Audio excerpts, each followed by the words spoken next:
Olá pessoal, boa noite. Sejam todos bem-vindos a mais um Mídia e Saúde na TV. Eu sou Alderi Rabelo e juntamente com os nossos colaboradores queremos compartilhar as boas informações para a sua qualidade de vida. E para darmos continuidade neste objetivo, hoje nós vamos falar de apneia do sono, causas, sintomas e principalmente os tratamentos dessa doença. Sobre esse assunto eu converso agora com o cardiologista Carlos Alberto de Castro e com o fisioterapeuta Guilherme Lucas Munhoz. Vou começar aqui com o Dr. Carlos, que aliás faz um tempinho que não aparece aqui, né? Mas sempre é tempo para você redimir, doutor, e se retratar. Boa noite, seja bem-vindo mais uma vez. Boa noite, obrigado pelo convite. É sempre um prazer de participar com você para orientar os seus ouvintes, a orientar a população sobre como cuidar melhor da saúde. Porque hoje em dia o cuidado de saúde não anda muito fácil de ser feito pela correria da vida. E a apneia do sono é uma doença importante e muito menosprezada, vamos dizer assim, pela população em geral. Doutor, você acha que as pessoas, mesmo diante do rol de informações, é bastante disseminado as informações por meio das instituições de saúde, né? E também os meios de comunicação. Você acha que as pessoas estão negligenciando, não estão cuidando adequadamente? Eu acho que não pelo seguinte, Aderi. O portador de apneia de sono, ele tem um padrão de sono ruim há 5, 10, 15, 20, 30 anos. Ele acha que o normal é aquilo. Ele nunca experimentou uma noite bem dormida, uma semana de noite bem dormida. Então, quando você fala que ele tem apneia, ele acha esquisito. Só que ele tem todos os sintomas, ele faz o exame, faz a polissonografia, confirma que ele tem apneia. Você sugere que ele vá procurar tratamento e ele não consegue entender o benefício que ele tem. Os que se dispõem a tratar, eles são assim, 99% é convicto, eu preciso me tratar. Doutor, agora é importante frisar, né? Não é espalhar o terror de maneira alguma, Não. mas é uma doença perigosa, né? Ela está associada a muitos problemas, inclusive na tua área, na cardiologia, e também, se não cuidar, pode levar até a morte, né? Se não houver um tratamento adequado, né? Exatamente. A apneia do sono, quanto mais grave, mais perigosa ela é. E ela cursa com várias das doenças cardiovasculares. Ela predispõe à hipertensão, predispõe à doença aterosclerótica, infarto, derrame, até mesmo possibilidade de morte súbita durante o sono. Depende da intensidade do quadro, quanto tempo ele tem, as outras comorbidades, como obesidade, doença pulmonar, hipertensão, diabetes. Isso é um conjunto de doenças. E a apneia do sono está incluída nisso como gerador, inclusive, de vários desses problemas. Você fez um comentário no início aí, e deu para entender que as pessoas negligenciam os cuidados e, consequentemente, os tratamentos dessa doença. Você atribui a que fator, ou a quais fatores? Por que as pessoas fazem isso? Veem a doença de forma simplista ou o que é? Como eu falei, né, o portador de apneia, ele está acostumado com aquele ritmo de vida que ele tem. Quem tem apneia todas as noites. Entendeu? Tem paciente que faz a polissonografia, em 1 hora ele tem 50, 60 episódios de apneia, ou seja, um por minuto. Essa pessoa não dorme, ele dá uma cochilada durante a noite, mas a qualidade do sono é ruim porque não tem nada de fisiológico no sono dele. Mas ele acha que aquilo é o normal para a vida dele. E ele se torna resistente a tratar, porque normalmente o portador de apneia já é aquela pessoa que não cuida muito da saúde. E mesmo sabendo que ele tem apneia, ele acaba não se interessando em ir atrás do tratamento. Né? O nosso colega vai falar sobre os tratamentos disponíveis. E quando o paciente chega no tratamento, que ele trata 1 mês, ele entende, eu era uma pessoa, hoje eu sou outra, eu não posso voltar a ser aquela pessoa que eu era. O difícil é você convencer o paciente, por mais que você fale, que ele precisa se tratar. Certo. Doutor Castro, eu quero voltar daqui um pouquinho, falar com você, e queria que você especificasse, de uma forma mais detalhada, quais são os principais problemas que estão associados à apneia. Mas antes eu vou falar um pouquinho com o meu amigo aqui, o Guilherme, também, que já faz um tempo que não aparece aqui, tá? Conversar um pouquinho com ele, já a gente volta aqui, tá? Ok. Boa noite, Guilherme, seja bem-vindo mais uma vez ao Mídia e Saúde na TV, é um prazer recebê-lo aqui. Sempre Boa muito noite, bom falar Alderi. com você. Obrigado pela oportunidade e boa noite a todos. E a gente também já tem uma parceria de longa data, né, Guilherme? E o teu trabalho é extremamente relevante para as pessoas, né, que sofrem com esse problema. E você, na verdade, você se tornou um especialista no tratamento específico, que é o CPAP, né? Sim, O teu trabalho é específico, né? Então você, como fisioterapeuta, você faz um monitoramento. A pessoa chega por meio, eu queria que você explicasse. O médico prescreve, faz a polissonografia e depois vai para você, é isso, né? isso. A gente tem eu tenho uma empresa chama Respirar Shop e ela a gente fornece equipamentos para tratamento da apneia, CPAP, máscara. Então, o paciente vem com a indicação da polissonografia, né? O médico prescreve para ele, tem um diagnóstico e a gente vai tratar ele. Então, ele passa por uma anamnésia, uma consulta, né? Tem muita gente que acha que é chegar no consultório e comprar o equipamento e sair Não é isso. sem ter um tipo de acompanhamento. E é igual o doutor começou a falar, né? O pessoal não entende a gravidade dessa doença. O CPAP, se você não regular bem para o paciente, não tiver uma titulação correta, ele pode continuar desenvolver apneia mesmo com o uso do CPAP, né? Principalmente pacientes cardiológicos, né? Eles desenvolvem muito aquela respiração Cheyne-Stokes e acaba ocorrendo muita apneia central. E aí você tem que ter uma regulagem correta para conseguir diminuir esse índice para o paciente. Então, você como fisioterapeuta, você acompanha, a pessoa começa a usar o aparelho, você vai acompanhando esse paciente, vendo o desenvolvimento, o que está acontecendo, os resultados, aferindo resultados, é mais ou menos isso? Isso, a gente faz uma anamnésia, né, para entender como é que está o sono dele, as queixas, o quadro clínico, dá uma olhada na polissonografia e faz um pré-ajuste no equipamento. Hoje, os equipamentos, nós conseguimos monitorar à distância. Então, o aparelho, ele tem um chip celular dentro dele, que ele vai conectar com o sinal da telefônica onde ele estiver lá, e ele vai mandar as informações da noite para a gente, ele vai estar gerando um relatório parecido com a polissonografia. Lá a gente consegue ver a aderência do paciente, quantas horas ele está usando, se ele usou ou não, o índice de apneia e hipopneia, que é o IH, a gente consegue ver a questão da máscara, se ela está bem adaptada ou não, né? Se o paciente não está usando corretamente, vai começar a ter muita fuga de ar e acaba atrapalhando, né? E a pressão não fica, ela fica subterapêutica. Então, a gente tem que estar em cima para estar orientando esses pacientes para ele estar tendo um tratamento. Qual que é o objetivo, quais os objetivos do aparelho? O aparelho ele é um respirador, ele é um ventilador. Então, ele manda uma pressão positiva, contínua na via aérea do paciente, né? A apneia, o que ocorre? É um relaxamento dessa musculatura de via aérea superior, né? Palato mole, músculo da língua, né? Então, ele vai mandar uma pressão e vai segurar essas estruturas no lugar, vai manter essa via aérea aberta com a pressão de ar. Então, o fisioterapeuta, ele entra para saber quanto de ar ele precisa calcular ali para estar mantendo essa via aérea dele sempre aberta. Uhum. O aparelho impede as interrupções, porque a apneia é a interrupção da respiração, né? O paciente deixa, é isso, né, doutor? Exato. Deixa de respirar, né? Como ele falou, quando o paciente adormece profundamente, a língua desaba para dentro da garganta e ela cai em cima da entrada do pulmão. Então, o paciente não consegue respirar. O aparelho mantém uma pressão interna onde a língua fica na posição normal dela.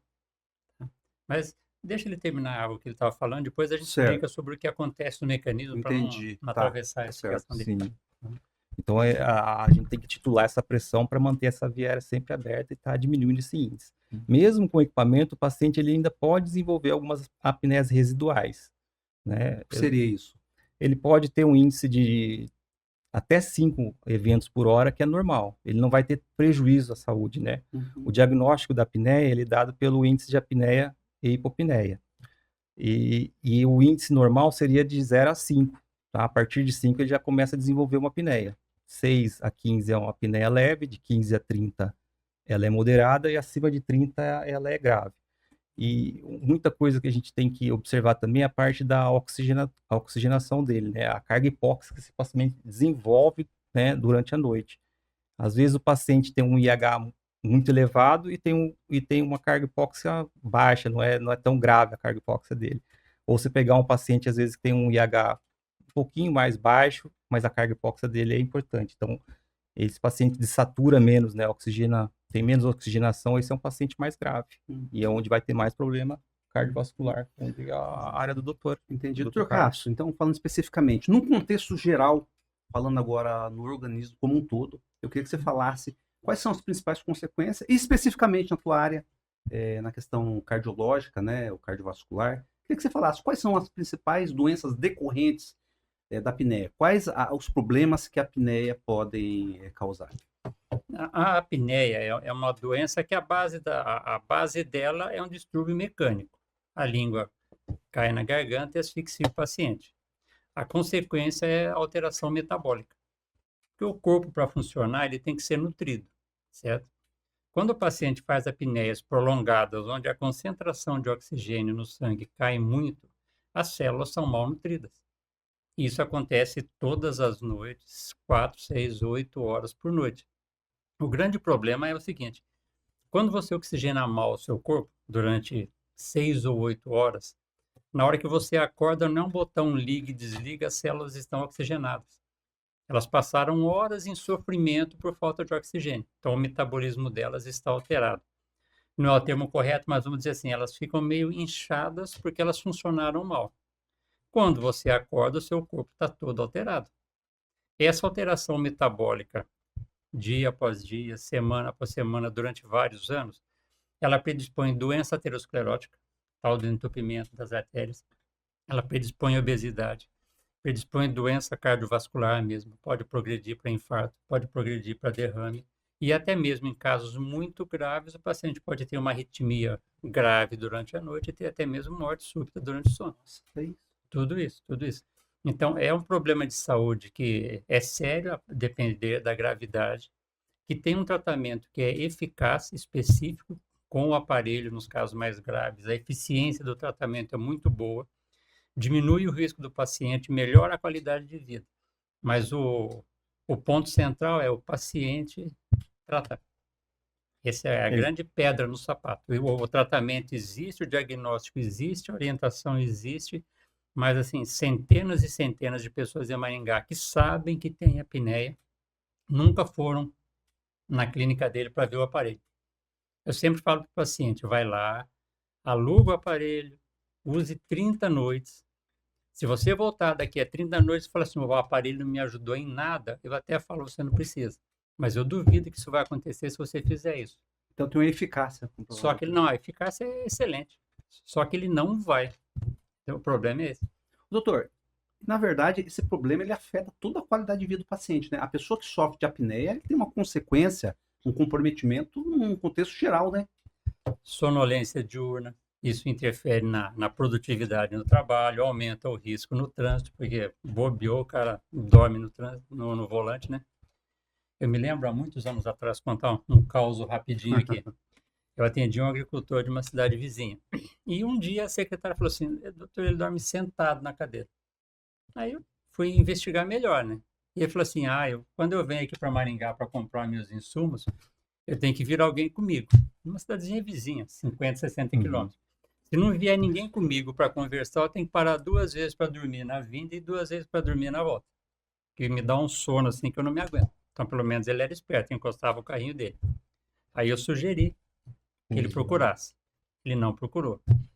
Passou uns 2 anos e meio, ele veio para a consulta e falou assim, doutor, falei com meu vizinho há um mês atrás, ele disse que estava usando um aparelhinho que era bom pra caramba. Aí eu pensei, o doutor Castro falou, o neurologista falou, o otorrino falou, eu vou ver como é que funciona isso aí. Ele estava assim, maravilhado, porque a partir do uso do aparelho, ele vinha para Maringá, comprava e voltava sem sonolência. E ele até brincava, né? Que ele falou assim, se minha mulher quiser ir embora, eu não tenho o que fazer, mas se ela falar que vai levar meu aparelho, a briga vai ser grande. Sem o aparelho, não... Ele falava assim, né? Uma noite que meu aparelho quebra, acabou o homem que eu sou hoje. Entendeu? E ele já tinha 68, 70 anos, pesava 125 quilos, ele não emagreceu, mas o aparelho mudou a vida dele em definitivo. Olha só. Entendeu? Só que os pacientes são resistentes a experimentar. Ele chega lá, vê a máscara é diferente, você tem que dormir acoplado, tem máscaras mais adequadas, ele conhece melhor que ele pode explicar melhor. Mas a percepção, eu vou dormir com uma máscara, parece desagradável. E o cara aceita ter sonolência, ter pressão alta, ter arritmia, tá sempre lá meio troncho, meio cansado e não testa a máscara. É uma pena, eu fico com dó do paciente. Mas eu tenho vários que já fizeram o exame e nunca foram nem saber como é que funciona. Ele não dá a oportunidade, né, de ver como é que é. Como é a vida respirando bem, dormindo bem. Ô Guilherme, e aí nesse cenário aí do aparelho, o que se observa? Porque evidentemente você faz um monitoramento e claro, é óbvio, você vai ver como é que está a progressão ou não. De uma forma geral, o que você constata aí, a partir do momento que as pessoas chegam até você, e vale frisar, né, doutor? Vem por meio de o médico faz a Uhum. polissonografia, a indicação de um médico, né? E você vai fazer o monitoramento, né, doutor? Muito Isso. importante frisar isso aí, Uhum, né? Para as isso. pessoas não pensarem que, ó, eu vou lá na clínica, ele vai colocar o aparelho e vai me acompanhar. Não. Pessoal, vocês estão em casa assistindo, é importante isso aí, né? A pessoa que ronca, que tem apneia constatada, o médico vai sugerir a polissonografia, vai dar o diagnóstico, vai sugerir também, né, o aparelho, depois que o fisioterapeuta faz o acompanhamento. É isso, né, doutor? Isso, Né, Guilherme? exato. Sim. E daí, o que você constata? A evolução, a melhoria A que gente você vê- vê? Porque você está, na verdade, né, Guilherme, o quê? É. Uns 20 anos trabalhando nessa área, Sim. especificamente? O paciente, ele tem muitos pacientes que eles acabam acordando várias vezes à noite para urinar. A gente chama de noctúria, né? Vontade de urinar à noite. Quando ele começa a usar o aparelho, isso aí já cai para uma e tem noite que ele nem vai. Então ele já vê um benefício, já a parte cognitiva também melhora bastante, né? O déficit cognitivo também tem afetado bastante esses pacientes, então ele já fica mais atento, Raciocínio. isso, raciocínio mais rápido. A parte da hipertensão, a partir de 3 meses, a gente já consegue já dar uma boa regulada na pressão do paciente, começa a baixar, né?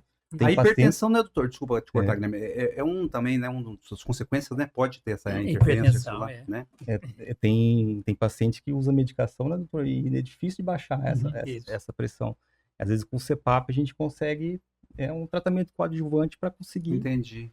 melhorar essa questão da Na pressão. verdade, a doença, doutor, ela causa uma sobrecarga no organismo como um Isso. todo, né? Ela Por- sobrecarrega o organismo. Por né? essas várias horas oxigenando mal o corpo todo, né? Então, o paciente que tem apneia, ele acorda sempre cansado. E um bom dia precisa de uma boa noite de sono. Ninguém que tenha dormido mal acorda bem-humorado, disposto e com vontade de fazer as coisas. O cara acorda, cabeça meio baixa, só murmurando, né? Aquela coisa toda. Ele demora para engrenar, porque durante o dia ele respira melhor, ele vai reoxigenando o corpo dele, as células vão melhorando. Quando as células estão nota 10, já é 5, 6 horas da tarde. E dali a 3 horas ele dorme de novo. Doutor Cássio, eu quero até abrir um parênteses aqui, não sei se você concorda, porque geralmente quando se fala em qualidade de vida, né, Guilherme, as pessoas, geralmente os médicos, de uma forma geral, atribuem, um tripé, uma tríade. Alimentação saudável, exercício físico e controle emocional, né? E conversando com um colega até esses dias atrás, né, falei, doutor, dos fatores aí, já que estamos falando de sono, dos fatores que vocês sugerem como bases para ter qualidade de vida, qual que é o principal, na sua opinião? Não sei se você concorda. Ele falou, o principal, você falei, sério? Eu ia falar alimentação, o exercício, falou, o principal é o sono. Não sei se você tem a sua opinião, mas ele falou, o principal é o sono. Porque o sono inadequado vai interferir no metabolismo, no raciocínio, na cognição, em tudo, né, doutor, na verdade. Né? Exato. Então, parece que não, mas ele é fundamental, né? Uhum. Uma boa noite de sono vai melhorar a sua vida em todos os aspectos, físicos e emocionais. Com certeza. Doutor, agora, é possível fazer atribuições às causas da apneia de uma forma precisa? A causa mais comum é a obesidade. A obesidade? Obesidade, Por quê? Obesidade. Porque aí o espaço da via aérea diminui. Quando a gente engorda por fora e engorda por dentro. Sua língua fica mais volumosa, fica tudo mais volumoso. Então, perder peso melhora a apneia. E o paciente que tem apneia é obeso porque a apneia piora aqueles aspectos emocionais, o cara não se cuida, ele entra no círculo vicioso. Ele está acima do peso, não trata a apneia, ele não perde peso, continua com a apneia e a vida vai seguindo. Com o passar da vida, ele se torna hipertenso, depois mais para frente se torna diabético e a apneia está ali a vida Vai inteira. minando a vida do paciente. Minando a vida, mas só que ela é menosprezada. Ele até toma o remédio da pressão, tenta emagrecer, mas a apneia, ele tem resistência em ir atrás disso. É igual cigarro, né, doutor? Exato. Com o tempo lá na frente ele vai colher o que ele, né? Se ele não se tratar, não começar o quanto antes, mais pra frente ele vai ter problema. consequência, né? Não tem como ter. Agora, a gente sempre comenta, né, Guilherme, no nosso bate-papo, que as pessoas fazem muitas brincadeiras com relação ao ronco. O ronco tem sido motivo de chacota, de brincadeiras, né? Mas o ronco pode ser um indicativo da doença, né, doutor? Tem pessoas que são roncadoras, mas não tem apneia. A via aérea fica aberta, ele só faz aquele barulheira toda, dependendo da intensidade do ronco, é comum às vezes o marido ou a esposa vai dormir no quarto do lado porque interfere no sono. Mas toda pessoa que tem apneia é um bom roncador. A diferença é que ele ronca algumas vezes, de repente a língua entala na entrada da traqueia e ele para de respirar por vários segundos. A apneia mais prolongada que eu vi numa polissonografia de um paciente foi de 1 minuto e 53 segundos sem respirar. 1 minuto? 1 minuto. Quase 2 minutos, né? E eu faço isso com o paciente. Quando ele me traz a polissonografia, eu vejo lá no resultado qual foi a apneia máxima que ele teve. Aí, sem ele saber disso, eu peço para assim, ó, fazer um teste aqui, prenda a respiração. E peço para ele segurar o máximo que ele aguenta. Normalmente, um sedentário lá, ele aguenta 30, 40 segundos. Aí eu falo assim, ó, tá aqui no seu exame, você dormindo fez 58 segundos. Você, consciente, você não consegue fazer. Mas você sentiu o esforço que você fez? Senti. Você faz isso dormindo e não sabe, mas isso aí prejudica a sua saúde. Aumenta a frequência cardíaca, aumenta a pressão arterial, porque você faz esforço, seu coração acelera. Tenta ficar 58 segundos sem respirar para você ver. Você sente o corpo todo alterando.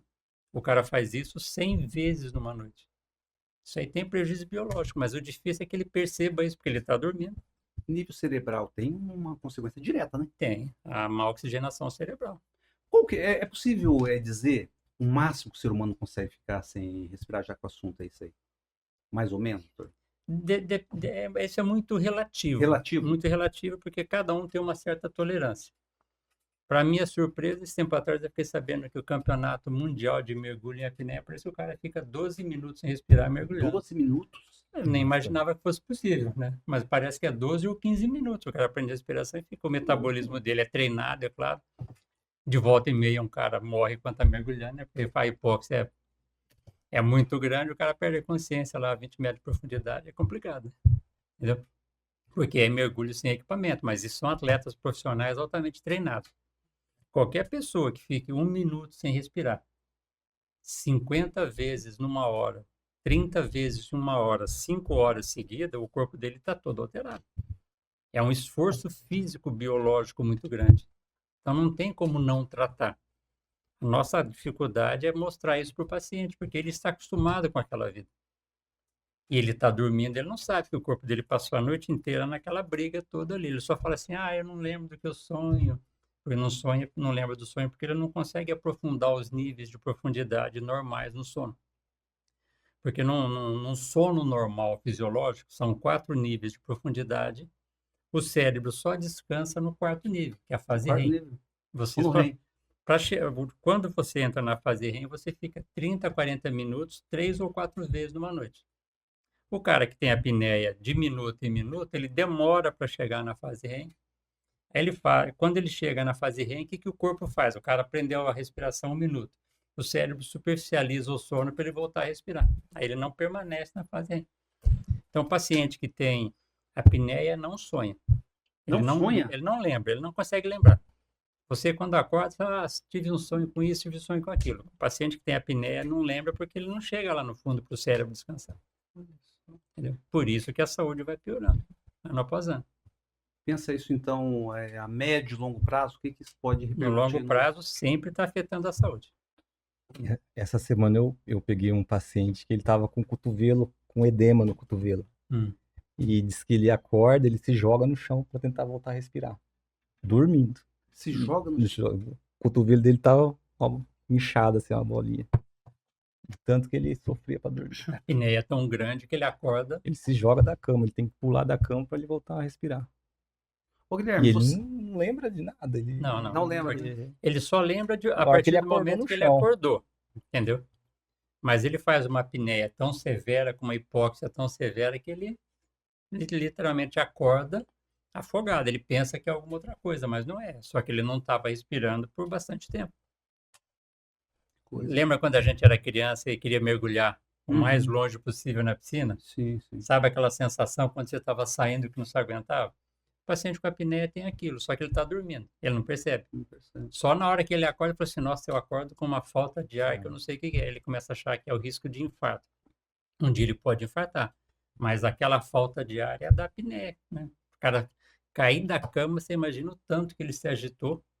Se bateu entendeu? para Se bateu até que ele caiu da cama. Doutor, você, com olho clínico, você Hum. consegue constatar se um paciente ele sofre de apneia ou não? Você necessita de exames, de coisas mais aprofundadas, ou tem casos que você consegue dizer, ó, esse paciente aqui é portador de apneia? Pacientes grandes obesos, né? Obesidade mais importante. Você conversando com ele, você percebe que ele tem a língua grande. Tem pessoas que você consegue, quando ele fala, você vê o tamanho da língua. Um obeso que você olha assim, conversando, você vê que a língua é volumosa, ele tem apneia. Não tem como o ar passar naquilo ali durante a noite, coitado dele, não tem culpa. Tinha um político famoso no Brasil aí, que quando ele aparecia na televisão, eu tinha certeza que ele tinha Ah, apneia, é? né? É. Eu não me Em lembro função o da nome. espessura da língua? O quê? Em função da espessura Exato. da língua. Ele tinha uma baita de uma língua, tamanho desse É microfone aqui. mesmo, doutor? Nossa, que coisa. Então era só olhar para ele e você sabia, esse cara tem apneia. Ele era obeso mórbido, né? E ele falava com dificuldade, ele falava com dispneia por causa do tamanho dele, mas eu não sei se ele tratava a apneia dele, não. Eu não me lembro o nome, mas era lá de Brasília, um desses senadores aí. Doutor, e você, é frequente esses pacientes que chegam para você com queixa dessa dificuldade ou não? Ou nem se queixam? Frequente, não, É frequente? É frequente? Cada vez mais eu É? pergunto. E geralmente eu pergunto para a esposa, né? Ou para o marido, né? Ronca muito? Você acha que na sua opinião e na sua experiência, você entende que é uma doença crescente? Ela é crescente porque a obesidade aumentou. E sempre anda junto, né? Apneia e obesidade. Tanto que todo paciente com apneia, se ele tiver uma perda de peso grande com alimentação, com exercício, ele vai melhorar ou até mesmo desaparecer a apneia. Até o roncador convencional, que não tem apneia, se ele emagrecer, ele ronca menos. Olha só. Porque o espaço aumenta e ele respira melhor. É mito ou verdade? A gente fala, quando eu bebo, bebida alcoólica, né? Bebida Uhum. alcoólica, né? Ronca. Tem alguma relação ou não existe? Tem. Tem? O álcool é sedativo. Ah. Você aumenta a sedação, a língua desaba mais. Ela desaba mais na sua garganta e o teu cérebro está entorpecido pelo álcool ou por algum medicamento. Demora mais tempo para o cérebro conseguir superficializar o sono. Então, quem tem apneia grave não pode tomar remédio para dormir, porque ela piora. Olha só. Porque é mais difícil para o cara acordar. Você está chapado lá, tomou com qualquer um desses sedativos. Você tem apneia. Aí você dorme pelo efeito sedativo, você faz a apneia e o teu cérebro não consegue te avisar, ó, acorda para respirar. Entendeu? Então é perigoso até o paciente com apneia grave tomar sedativos sem o CPAP. Olha só. Ô, Guilherme, existe um perfil, você consegue identificar um perfil mais que se atende mais ou não? É heterogêneo? Como que é a classe de pacientes que você atinge? Em termos de faixa etária e perfil propriamente da pessoa, como o doutor falou, obesos, pessoas mais idosas, enfim. São pessoas mais obesas, né? A faixa etária aí, né, a partir dos 30 anos, e ocorre mais público masculino também, né? Mais masculino? Masculino. Começa a ter no público feminino a partir da menopausa. A mulherada começa a desenvolver mais a apneia, mas a princípio mais o público masculino. E aí vem com a queixa principal, que é o ronco, né? O ronco. E o CPAP, na primeira noite que a gente coloca nele, ele já para de roncar. Já a esposa acompanha às vezes na consulta com a gente, né? Ela quer saber se o aparelho faz barulho. Ah, é? Né? Já tá preocupada, já tá traumatizada com o barulho do ronco, né? Claro. Ela pergunta se o aparelho faz barulho ou não. A gente liga tudo, ela vê que é bem silencioso, não escuta nada à noite. E você adapta esse aparelho de acordo com o perfil da pessoa? De acordo com o paciente, né? Cada paciente exige uma titulação diferente da pressão do aparelho, né? Então a gente tem esse serviço para estar ajudando esses pacientes, né, que dormem mal, para dormir bem. E não só ele, né? O cônjuge também, né? Sim, claro. A esposa, não é só o apneico que dorme mal. Quem dorme perto do apneico também dorme mal por causa do barulho. Incomoda. Então ela não consegue também atingir aquele sono mais profundo, fica um sono mais superficial e acorda sempre cansado. E com alguma frequência, quando você pergunta sobre o ronco, normalmente a esposa fala assim, doutor, de vez em quando ele dá umas paradas para respirar, que eu dou uma cotovelada nele para ele respirar. Por quê? Quando ela dá uma cotovelada na costela dele, ele acorda, dá aquela acordada, mas não é um acordar consciente. Eu sou fulano, estou na minha casa. Ele só superficializa o sono. Aí ele para de roncar, volta a respirar normal. 2, 3, 4, 5 minutos, ele volta a roncar e volta a fazer a apneia. E a mulher dá mais uma cotovelada. Porque Você está dormindo do lado de alguém que está roncando. Aí, de repente, a pessoa está lá, de repente, para. Aí você dá uma olhadinha assim, a pessoa está assim, ó. Tentando respirar. Você vê que ele está tentando respirar, mas a Nossa, é um língua está. esforço demasiado, né? Exatamente. Aí ela espera 5, 10, 15, 20, 30, 40 segundos e o cara está lá, chacoalhando. Ela não consegue ficar parada, ela toma uma atitude. Só que, coitada, não é serviço dela, né? Tem que ficar monitorando o paciente. Exatamente, é angustiante. E quando ele volta a roncar, a primeira roncada, porque ele está com falta de ar, a primeira respirada é bonita. Ah, é? O cara puxa fundo, meu. Não, tem uns roncos aí que... É o padrão da doença, né? Entendeu? Ele ficou 30, 40 segundos sem respirar, ele está com falta de ar. A concentração de oxigênio no sangue está pequena. A língua está em cima da garganta. A hora que a língua abre um pouquinho, ele puxa com tudo que tem de potência muscular. Ô, doutor, e a tendência, a pessoa que não trata adequadamente, é ir piorando? O problema vai se agravando? Como que é? Como que você vê? Os problemas todos de saúde Todos? vão, todos eles. E vai piorando a hipertensão, vai piorando a doença aterosclerótica, porque tratar a apneia faz parte do tratamento global de saúde. Se você é hipertenso e tem apneia, você trata a hipertensão, mas não trata a apneia está piorando a sua hipertensão. O resultado não vai ser tão bom. Quer dizer, o antihipertensivo vai ser um paliativo, mas não vai resolver, na verdade. Não vai, porque a apneia vai fazer o cara continuar metabolicamente ruim. O fator causal é a apneia. Exato. Ela ajudou a provocar a hipertensão, dificulta o equilíbrio da hipertensão, porque aí o cara faz hipertensão noturna, né? Durante o sono, o metabolismo tem que baixar. Baixa a frequência cardíaca, baixa a frequência respiratória. Mas no cara que tem apneia, a única coisa que baixa é a concentração de oxigênio. A frequência cardíaca aumenta, a pressão aumenta nos episódios de apneia. Então, ele inverte o ciclo biológico do organismo. Doutor, às vezes nem precisa fazer a polissono, só pelo Holter já consegue identificar isso também, né? Uhum. Ele dormindo com aquele aparelhinho que mede a pressão, Isso. ele já consegue. Já dá para ver, porque o cara fica mais hipertenso à noite que de dia. Quer dizer, então, pelo que dá para constatar, é um problema que ele desregula o organismo inteiro, Por várias horas por dia. né? Né? Se você pensa bem, um dia tem 24 horas. As pessoas hoje em dia não dormem muito, porque vão dormir muito tarde, né? Mas que ele durma 6 horas por noite. 1/4 do tempo que ele deveria estar com o metabolismo basal lá embaixo, o metabolismo dele continua ativo e até mais ativo do que de dia, porque de dia ele não faz exercício nenhum. Então, à noite a pressão está mais alta, a frequência cardíaca está até mais alta do que de dia. Isso tem impacto biológico? Tem. Não tem como negar isso aí. A dificuldade é convencer o paciente que ele tem o problema. Porque mesmo com o exame na mão, você mostra, tá vendo aqui a sua concentração de oxigênio, que antes do exame estava dando 95, 97, caiu para 78% de oxigenação no sangue. Entendeu? Isso aqui é grave, isso aqui te dá pressão alta, dá arritmia, você pode ter uma convulsão dormindo, porque o cérebro mal oxigenado pode ter até uma convulsão. Você mostra isso para ele no papel, tá bom, eu vou atrás.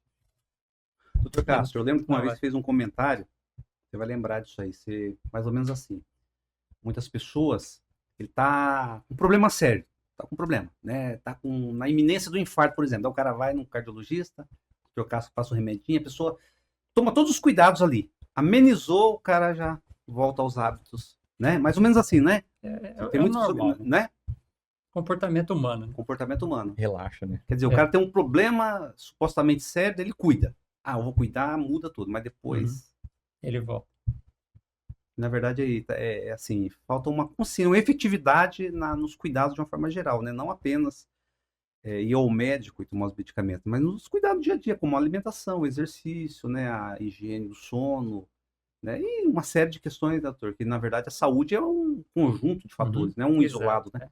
E até o pessoal que está convencido de usar o CPAP tratamento, às vezes eles chegam para a gente e perguntam, doutor, eu vou usar quanto tempo esse CPAP? Ele quer saber se o CPAP vai resolver a doença dele, ele vai parar de ter apneia. E aí a gente tem que explicar para ele que a apneia é uma doença crônica, ela não tem cura. Ela vai evoluindo com o passar da idade. Então é um aparelho que ele vai usar a longo prazo. Então, mas o que ele tem que pensar é o seguinte, né? A qualidade de vida comprometida por conta da apneia, né? Quantos danos, quantos prejuízos a pessoa tem, por conta desse problema, né? Sim. É o que você falou, né, doutor? A pessoa fala do incômodo ali, no início até da adaptação, mas o custo-benefício. Computa os danos, os prejuízos que ele tem, que a apneia causa, e aquele incômodozinho por um tempo. É uma longa jornada, então Mas eu falo sempre assim que a maior virtude do ser humano como um animal no planeta é também a nossa maior tragédia, né? Porque não tem animal no planeta que tenha uma capacidade de adaptação igual a do ser humano. Tem ser humano no deserto, na floresta, no gelo. Os outros animais não conseguem se espalhar pelo mundo e ficar lá, entendeu? Então o ser humano consegue. Mas a tragédia o cara é capaz de morar numa cidade violenta, na favela, que a gente vê na televisão, os bandidos com um fuzil o dia inteiro para lá e para cá e bala perdida chovendo, e o cara não sai da favela. Ele não fala, não, esse lugar não serve para levar minha vida, eu vou pegar minha família e vou mudar para outra cidade. Ele continua lá. E aí você pega o cara que está pesando 110 quilos e ele não tem 2 metros de altura, tá? Ele tem apneia, ele tem hipertensão, ele dorme mal, ele está sempre cansado.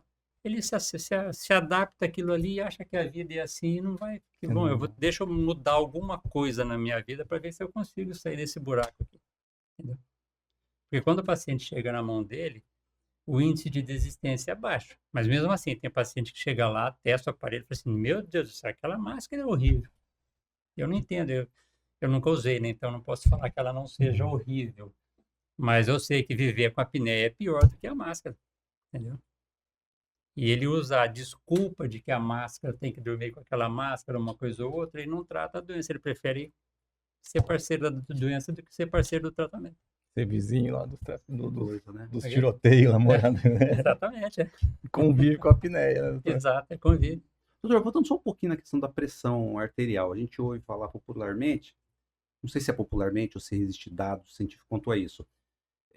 Uma vez hipertenso, sempre hipertenso. É assim mesmo? Uma vez constatado que a pessoa foi hipertenso, não tem reversão mais essa doença? Vai depender do conjunto da obra. O conjunto da obra. Tá. Por quê?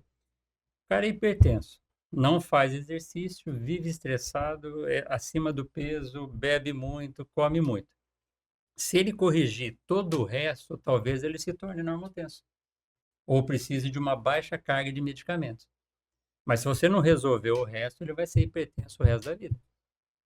Doença crônica você controla, você não cura. Então, o hipertenso que não está se cuidando, não perde peso, não faz exercício, não relaxa, não tenta compreender que as dificuldades da vida, não adianta ele introjetar dentro dele e viver nervoso o dia inteiro, ele vai tomar remédio a vida inteira. Mas isso é uma arte, né? A pessoa que está naquele estilo de vida, para você conseguir convencê-lo a mudar o que ele faz com ele mesmo é muito difícil. Isso demanda de várias e várias consultas, meses, anos batendo na mesma tecla. De vez em quando algum muda. Talvez esse seja o grande desafio, né? O desafio é esse. O grande desafio é Porque esse. a Mudança vida, de comportamento. a vida é corrida, no nosso trabalho também virou uma correria bruta, você não tem mais tempo para poder conversar com o paciente. Isso é realidade, entendeu? O cara tem conta para pagar no final do mês. Uma vez uma paciente me falou o seguinte: eu fui no médico lá, mas não vou voltar. Eu falei, por quê? Eu falei assim, porque eu fiz 3 perguntas, ele me falou assim: minha filha, minha recepção está cheia de gente, eu não vou ficar respondendo as perguntas. Pega as coisinhas e se mata. Eu tenho dó da paciente, né? Entendeu? Mas, segundo ela, foi isso que aconteceu. Entendeu? E um paciente desse, você tem que conversar com ele, você tem que orientar. Isso demanda tempo. Se você gasta esse tempo, a tua remuneração vai lá embaixo. No final do mês, você não fecha as suas contas. É a matemática da coisa. Como você ser convincente no menor espaço de tempo possível. Sim. Essa é a realidade. Com certeza. Doutor, por falar em tempo, nosso tempo já está terminando, mas já quero deixar aqui, publicamente, perante nossos amigos, tá? Um convite para você participar com mais frequência aqui. É muito importante, porque é a base desse trabalho que eu desenvolvo há quase 30 anos, não só aqui, né, Guilherme, mas lá desde a época do impresso, é justamente isso, é promover a qualidade de vida. E a gente tem que ter essas parcerias, né, com vocês aí, médicos, terapeutas, psicólogos, enfim, para ajudar as pessoas. Então, eu preciso que você esteja com mais frequência com a gente. Sempre à disposição. Tá bom? E um dia, quem sabe, vir tocar um saxofone para nós, né, Guilherme? O homem é artista, rapaz. É médico e é saxofonista. Artista. Rapaz. Mandou um vídeo pra mim esses dias, eu tava em casa, mandou um vídeo pra mim lá. Vizinho chato. Eu falei, vizinho chato? Eu falei, não entendi. Eu fui ver o cara tocando saxofone lá, o cara é modesto. Ele não tem o vizinho chato, por isso que ele achou legal. Não mora no apartamento, no meu Exato, prédio. no mesmo prédio. Doutor, mas é sempre muito bom falar com você, tá uma boa Prazer noite, é muito meu. obrigado. Uhum.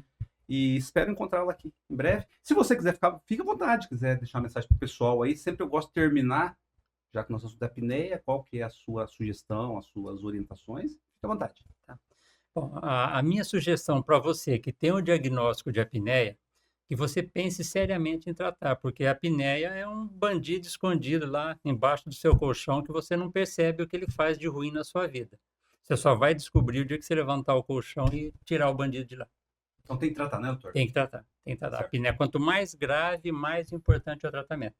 O tratamento é multifatorial. Multifatorial. Não é só pôr o aparelho. Se ele põe o aparelho de CPAP, mas ele precisa melhorar o exercício, Mudança de diminuir o hábitos. peso, exatamente. É uma doença que é multifatorial, a doença cardiovascular. Envolve muita coisa. Você tem que tratar todos os fatores para que o resultado seja o melhor possível.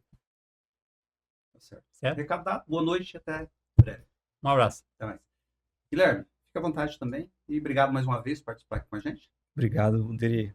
E falar para o público em geral, né, que a nossa empresa fica localizada aqui em Maringá, perto da Unicesumar, na Gastão Vidigal. Respirar Shop. Se precisar, pode contar com a gente aí. Tem todo o suporte ali para acompanhar, né, Guilherme? Acompanhamento, tratamento. Até o próprio paciente que às vezes nem adquiriu conosco, né, o equipamento, a gente também Faz monitoramento. faz monitoramento para eles também. Estamos de portas abertas aí para todo mundo. Certo. Guilherme, grande abraço, boa noite e até a próxima. Obrigado. Pessoal, o Mídia e Saúde na TV está terminando por aqui, mas nos encontramos na próxima quarta. Não deixem de acessar nossas redes sociais e se inscrever no canal Mídia e Saúde na TV. Um forte abraço e até a semana que vem.